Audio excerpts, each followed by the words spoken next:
Hello friends, welcome to my channel Modern Vaidya. आज हम पढ़ने वाले इंद्रिय पंचक। ये बहुत ही इम्पॉर्टेंट टॉपिक है और एक बेसिक टॉपिक है। ठीक है, इसका वर्णन चरक संहिता के सूत्र स्थान के अध्याय 8 में किया है। इंद्रिय पंचक होता क्या है? पहली बात तो ये, इंद्रिय पंचक मतलब 5 चीज़ें। ठीक है, तो 5 चीज़ें क्या होती है पहले आपको वो याद होना चाहिए। तो 5 चीज़ें क्या क्या होती है? पंच इंद्रिय द्रव्य, पंच इंद्रिय अधिष्ठान, पंच इंद्रिय अर्थ और पंच इंद्रिय बुद्धि। ये 5 चीज़ें हमें याद होनी चाहिए, तभी हम इसके अंदर लिख पाएंगे कि इसके अंदर क्या होता है। तो ये 5 हेडिंग्स हमें याद करनी है। तो पहला होता है पंच इंद्रिय। 5 इंद्रियां होती है हमारी, पता ही है हमको, चक्षु, श्रोत्र, घ्राण, रसन और स्पर्शन, जिसमें सबसे प्रधान इंद्रिय होती है चक्षु। याद रखना इंपॉर्टेंट क्वेश्चन है कि सबसे इंद्रियों में, पंच इंद्रियों में प्रधान इंद्रिय कौन सा है? तो चक्षु प्रधान इंद्रिय। और दूसरा क्वेश्चन कि कौन सी इंद्रिय व्यापक है? तो स्पर्श इंद्रिय व्यापक होती है, क्योंकि स्पर्श इंद्रिय क्या है? स्पर्श इंद्रियों में ही सारी इंद्रियां समाहित है, तो स्पर्श इंद्रिय हमारी क्या है? व्यापक है। इसलिए हमारे चरक ने स्पर्श इंद्रियों को सबसे अंत में रखा है, मतलब आखिरी में रखा है। और चक्षु इंद्रिय प्रधान है, इसलिए हमारे आचार्य चरक ने चक्षु इंद्रियों को प्रथम स्थान पे रखा है। तो ये भी क्वेश्चन बन सकता है कि चरक ने प्रथम स्थान पे कौन सी इंद्रिय को रखा है? चक्षु इंद्रिय को, क्योंकि वो प्रधान है।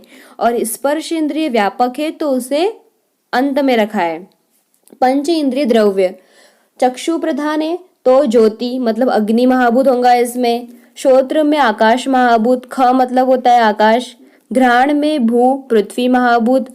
रसन में होता है अप मतलब जल महाभूत। और स्पर्श में होता है वायु महाभूत। फिर ये पंच इंद्रिय अधिष्ठान, ये इंद्रिय कहाँ पे निवास करते? तो चक्षु इंद्रिय होती है अक्षी उसका अधिष्ठान है।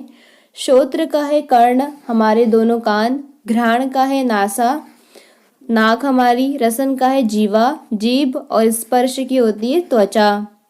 इसमें याद रखना कि यदि आपसे पूछे कि निम्न में से पंच इंद्रिय अधिष्ठान कौन सा है, तो वहाँ पे चक्षु भी ऑप्शन में और अक्षी भी है, तो वहाँ पे आपको अक्षी टिक लगाना है। ध्यान रखना, चक्षु मत टिक लगाए, चक्षु इंद्रिय है और अक्षी अधिष्ठान है। अधिष्ठान पूछा हो तो अक्षी, अ से अधिष्ठान, अ से अक्षी। और यदि आपसे इंद्रिय पूछ लिया गया है तो इंद्रिय आपके लिए क्या होगा? चक्षु। ये दोनों में कंफ्यूजिंग मत होना कि चक्षु क्या है और अक्षी क्या है। पंच इंद्रिय अर्थ मतलब प्रत्येक के विषय क्या होते हैं? चक्षु का रूप है, श्रोत्र का शब्द, घ्राण का गंध, रसन का रस और स्पर्श का स्पर्श है। ठीक है, क्योंकि आँख से हम क्या करते हैं? देखते हैं।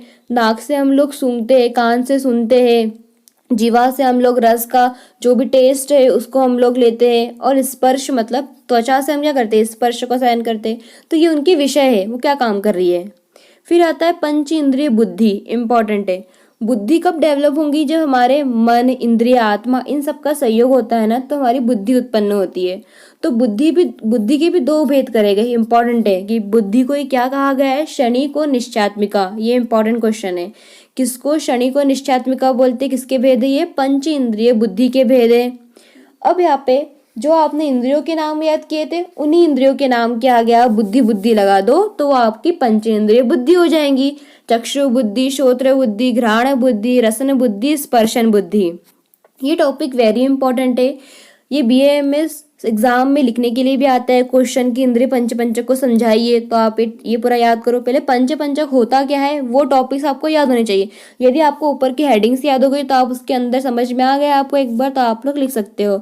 और जहाँ जो भी AIPGT में एग्जाम क्वेश्चन आते हैं वो मैंने आपको बता दिया कि कौन सी प्रधान है, कौन सी व्यापक इंद्रिय है, चक्षु क्या है, अक्षी क्या है, कौन सा किसका द्रव्य, कौन सा किसका अधिष्ठान है, पंचेंद्रिय बुद्धि के कितने टाइप है, क्षणिक और निश्चयात्मिका बोला गया है। तो ये इम्पोर्टेंट है, टॉपिक है, बेसिक है।